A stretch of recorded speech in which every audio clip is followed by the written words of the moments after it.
புலவர் குழந்தையின் யாப்பு இலக்கண திறனை அறிய முடிகின்றது. தொகுப்புரை முடிவுக்கு வந்துட்டேன்.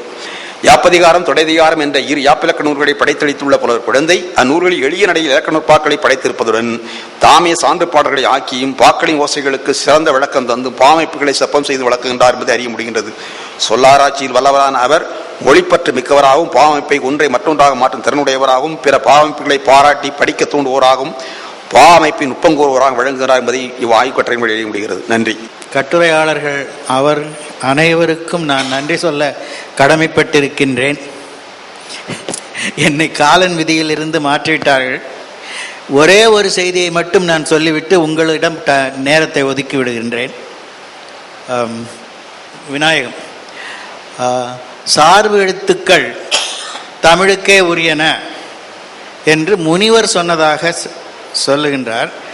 முதல் சூத்திர விருத்தியில் முனிவர் வடமொழி படித்தார். அவருக்கு வடமொழி படிக்க கூடாதுன்னு யாரும் சொல்லித்தர மாட்டேன்னாங்க.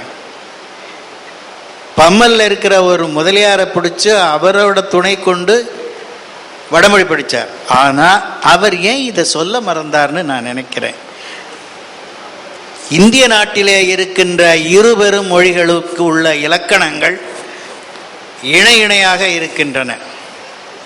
எதிலிருந்து எது சென்றது அதெல்லாம் கேள்வி இல்லை. ஆனால் இந்த மண்ணின் பரம்பரைக்கு உரியவை இரண்டு வகையான எழுத்தியலை சொல்லக்கூடிய ஆசிரியர்கள், இலக்கண ஆசிரியர்கள் அந்த மொழியில் இருக்கிறதை எடுத்து காட்டியது தமிழுக்கும் வடமொழிக்கும். தமிழிலே இருக்கின்ற சார்பெழுத்தோடு ஒத்த வகையான எழுத்துக்கள் வடமொழியில் உள்ளன. அதனை அயோகவாகம் என்று சொல்லுவார்கள். ஒன்றை மற்றொன்று சார்ந்து செல்வது போல் அயோகவாகம் என்றால் இரண்டு ஏறுகள் பூட்டிய நுகத்தடி, ஒன்று இல்லாமல் ஒன்று செல்லாது. அது இதில் இருக்கிறது போலவே அதுலேயும் இருக்கு. இதில் 3 சொல்லியிருக்காங்க, அவங்க அது 5 சொல்லியிருக்காங்க. நம்முடைய சார்பெழுத்துக்களை, ஆயுதத்தை பற்றி, குற்றியலுகரத்தை பற்றியெல்லாம் விரிவாக தெரிந்து கொள்ள வேண்டுமானால் நாம் வடமொழி பயில வேண்டும். நம்முடைய சொத்துக்கள் எல்லாம் அங்கே நம்மிடமிருந்து அபகரிக்கப்பட்டு புதையாக இருக்கின்றது, தோண்டி எடுக்க வேண்டும். இனி உங்களுடைய நேரம், வினாக்களை எழுப்புங்கள். வணக்கம். குழந்தைசாமி, முடிவுரையில் உரிச்சொற்கள் பெயர் சொல்லின் பண்பே உடையன என்று ஐயா குறிப்பிட்டிருக்காங்க. அதுக்கு சிறப்பாக ஏதாவது காரணம் இருக்கா? ஏன்னா உரிச்சொற்கள் வினைச்சொல்லின் பண்பையும் உணர்த்தும். அந்த செய்தியை கட்டுரைக்குள்ளே சொல்லியிருக்கிறாங்க ஐயா. ஆனால் முடிவுரையில் சிறப்பாக பெயர் சொல்லின் பண்பே உடையன என்று சொன்னதற்கு ஏதாவது சிறப்பாக? உரிச்சொற்கள் பெயர் சொல்லிற்கு அடையாக வருகின்றன. அடையாக வருகின்ற பொழுது பெயர் சொல்லினுடைய ஆற்றலை விளக்கக்கூடியன என்பது முனிவர் கொள்கை. ஐயா அவர்கள் சொன்னது போல ஏன் சொல்லாமல் விட்டார் என்பதற்கு அது பற்றி ஆராய்ச்சி இங்கே நான் செய்யவில்லை. அவருடைய சிந்தனை சான்றாக கடிமலர் என்று சொல்லுகின்றோம். கடி என்பது உரிச்சொல், மலர் என்பது பொருட்பெயர். இந்த கடி என்ற உரிச்சொல் அந்த பொருளை விளக்குவதற்கு துணையாக பயன்படுகிற காரணத்தினாலே அதுவும் பொருட்பண்பை உடையன, பெயர் சொல்லின் ஆற்றலை உடையன என்பது அவருடைய கொள்கை. நாம் நடுநிலையிலே இருந்து இது சிறப்பா சிறப்பில்லையா என்று சொல்வது என்பது ஒரு சிந்தனை, நல்ல சிந்தனை.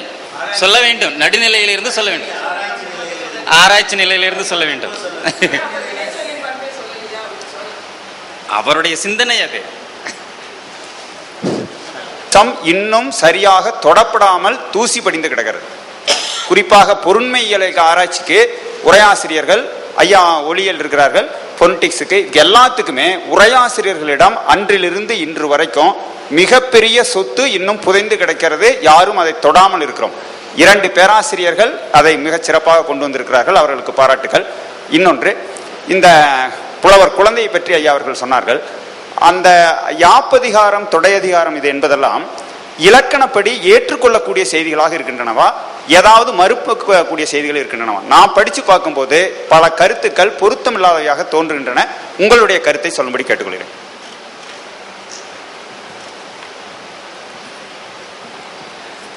அது காரிகை கடினமாக சொன்னதை எளிவுபடுத்தியிருக்கிறார். எனக்கு தெரிந்த நண்பர் எழுத்தாளர் ஞானன் என்று படைப்பாசிரியர், அவர் யாப்பலங்கரிகா காரிகையை நான் படித்தேன், எனக்கு புரியலை. ஒருத்தர் சொன்னார் யாப்பதிகாரம் படிங்கன்னு சொன்ன பிறகு அது படித்த பிறகு பாடல் பாடக்கூடிய திறனை அவருக்கு தந்திருக்கிறது, எளிமை. யாப்பரங்காலிக காரிகையை நான் குறை சொல்லி இங்கே கற்றை வாசிக்கவில்லை, முன்னோடி. ஆனால் எளிமைப்படுத்தி பாமரரும் சாதாரண அறிவுள்ளவர்களும், அவர் 10வது மட்டும் படித்த நண்பர் ஞானம் என்று சிவகாசியில் உள்ள படைப்பாசிரியர், அவருக்கு கூட அந்த யாப்பு பயிற்சியை இந்த குழந்தையினுடைய யாப்பதிகாரம் தந்திருக்கிறது. அதுதான் ஏற்றுக்கொள்ளக்கூடிய கருத்துக்கள் தான் இருக்கு, முரண்படக்கூடிய கருத்துக்கள் இருப்பதாக எனக்கு தெரியவில்லை. முரண்படக்கூடிய கருத்துக்கள் ஏதாவது இருந்தா நீங்க சொன்னீங்கன்னா நான் பதில் சொல்ல தயாரா.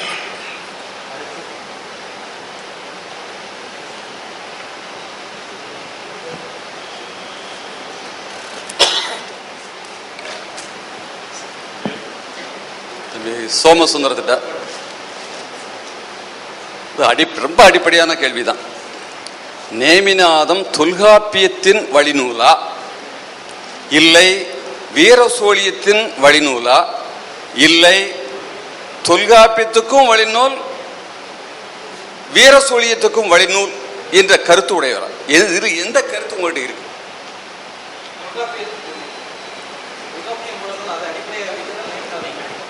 என்ன பெரிய பிரச்சனை அப்படின்னு சொன்னா, தொல்காப்பியத்தில் சொல்லுதிகாரத்தில் 9 இயல்கள் இருக்கின்ற காரணத்தினால நேமிநாதத்திலையும் 9 இயல்கள் இருக்கின்றன. அந்த ஒரு காரணத்தை மட்டும் வைத்துக்கொண்டு மட்டுமே நேமிநாதத்தை தொல்காப்பியத்தினுடைய வழிநூல் அப்படிங்கிற சொல்லக்கூடிய ஒரு கருத்து இருக்கு. தென் வாட் அபவுட் எழுத்ததிகாரம்? எழுத்ததிகாரத்துக்கு கிளவியாக்கம் மட்டுமே இங்கே எடுத்து அளப்பட்டிருக்கிறது இல்லையா, மற்ற சொல்லப்படவில்லை. இல்ல, சொல்லுதிகாரத்தை பொறுத்தளவில் அங்கு சொல்லுதிகாரம் சொல்லப்பட்டிருக்கின்றன, அதே மாதிரி இங்க 9 இயல். அதனால நீங்க என்ன சொல்றீங்கன்னு சொன்னா தொல்காப்பியத்தினுடைய வழிநூலாக நேமிநாதத்தை கொள்ளலாம், சொல்லுதிகாரத்தை பொறுத்து. ஆனா எழுத்ததிகாரத்தை பொறுத்தவரை சந்திப்படலாம் மட்டும்தான் உண்மை. வேற 7 அதிகாரத்துக்கு அங்க இடமே இல்லை. ஆனால் வியாகரணம் என்று சொன்னாலே சொல் இலக்கணத்தை பற்றித்தான் இலக்கணம் என்ற கருத்து வடமொழியாளருடைய கருத்து. ஆக இந்த இலக்கணம் என்னைய பொறுத்தளவில் தொல்காப்பியத்தினுடைய அடிப்படையில் 9 இயல்கள் இருந்தாலும் கூட அந்த காலகட்டத்தில் இருந்த வழக்கினுடைய அடிப்படையில் அத வடமொழியினுடைய தாக்கம் இந்த நேமிநாதத்தில் அதிகமாக இருக்குமோ என்ற கருத்து இருக்கிறது. ஐயா சிவஞான முனிவற்றிலிருந்து நான் சில செய்திகள் தெரிவிக்கிறேன். அவைதான் குற்றியலிகரம் குற்றியலுகரம் ஆயுதம் என்ற முப்பார் புள்ளியும் எழுத்தோர் என்ன அல்ல, இரு சாரார் உரையாசிரியர்களே இரு சாரார் வேறுபட்டு இருக்கக்கூடியதை நம்ம பார்க்கலாம். ஆமா, உண்மைதான். இளம்பொருணரும் நச்சினார்க்கினியருக்கும் ஒரு கருத்து இருக்கு. ஆமா, பேராசிரியருக்கு இன்னொரு கருத்து இருக்கு. சொல்லுங்க. இளம்பொருணரும் நச்சினார்க்கினியரும் அந்த 3 ஆயுத புள்ளியை சொல்லுகின்ற முறையினாலே அவைதான் குற்றியலிகரம் குற்றியலுகரம் ஆயுதம் என்ற முப்பார் புள்ளி, ஆயுதம் என்ற முப்பார் புள்ளியும் சொல்லிவிட்ட காரணத்தினாலே முப்பார் புள்ளி இளம்பொருணருக்கும் நச்சினார்க்கினியருக்கும் ஓர் எழுத்தாகவே அவர்கள் கருதுகிறார். முப்பார் புள்ளி எதற்கு அடையாக்குவது என்பது பற்றிய கருத்து வேறுபாடுகள் உரையாசிரியர் மத்தியில் இருக்கின்றன. பேராசிரியர் முப்பார் புள்ளி என்பது 3 புள்ளி தான். அதான் குற்றியலிகரம் குற்றியலுகரம் ஆயுதம் என்று சொல்லக்கூடிய 3 புள்ளிகள் தான். ஆமா என்று அவர் கிளியரா சொல்றார். ஆமா, இதுல சிவஞான முனிவருடைய கருத்து என்ன? 3 புள்ளி பெறும், 3 புள்ளி பெறும் என்பதுதான் பேராசிரியருடைய கொள்கையை ஏற்றுக்கொண்டு 3 புள்ளி பெறும் என்பதுதான் முனிவருடைய கொள்கை.